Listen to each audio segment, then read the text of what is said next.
শুকায়া গেলে কেউ না ভালোবাসে। ভাইকে অনেক ভালো লাগে আমার, খুবই ফ্রেশ মনের একজন মানুষ।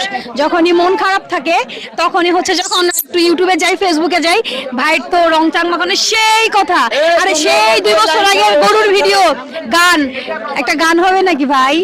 ও বোন রে, আমার শুনে শান্তি নাই। একটু 2 লাইন গান আপনার করছি ভেতর থেকে আসছি, বুঝছেন ভাই, বড় গরুর কাছে যে মনটা এত খারাপ। এখন আপনি যদি আপনার বলেন একটা মিনিট। আপনার নামটা কি? ইতিহাফা। হ্যাঁ, হয়েছে হয়েছে। ভাইয়ের কাছ থেকে ফ্রি করে নিয়ে যাবেন আজকে, কারণ কি? আমি তো ভাইয়ের সাথে ঝগড়া করতে আসছি। ভাই আমার সাথে ভাই করতে আসছেন? আরে বোনেরও গরু আছে, বোন মুন্ডা ফাঁকা ফেলে বেঁচে আইছে। তার মানে কি, মানে ভাই বলতে চাচ্ছে যে ফাঁকা মাঠে গোল দিয়ে আসছি, এমন কিছু? হ্যাঁ না ভাই, এবার আমি বড় গরু রাখি নাই, তাই। গরুর অবস্থা খুবই খারাপ।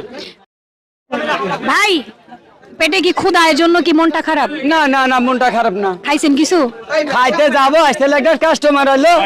বেচা কেনা কয়টা হয়েছে আজকে? 4টা। 4টা হয়েছে, মোটামুটি লাভ হয়েছে না ভাই? হ্যাঁ হয়েছে।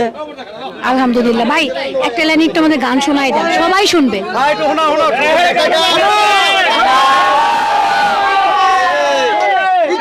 গান শোনাতে সুখচান ভাই।